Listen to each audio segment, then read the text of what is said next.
Love అంటే ఏంటి చెప్పనా?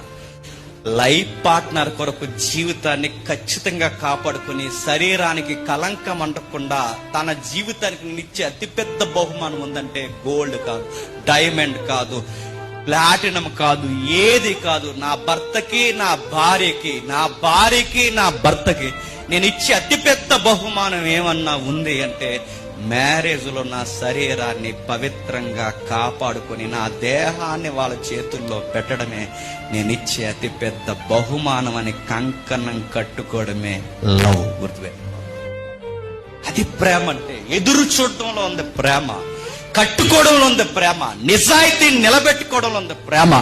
ఆ వచ్చే పార్ట్నర్ నేను ఇచ్చే నమ్మకమైన బహుమానం పెట్టే గోల్డ్ రింగ్ కాదు. లైఫ్ పార్ట్నర్ కి, నా వైఫ్ కి నేను ఇచ్చే బహుమానం ఏమన్నా ఉంది అంటే నా శరీరాన్ని తనకి పవిత్రంగా అప్పగించడమే బహుమానం. మ్యారేజ్ బయట లవ్ కి బైబిల్ ఇస్తున్న డెఫినేషన్ ఇదిగో, మ్యారేజ్ బయట లేదు లవ్, మ్యారేజ్ లోపల ఉంది లవ్. అది మ్యారేజ్ తోనే స్టార్ట్ అవ్వాలి.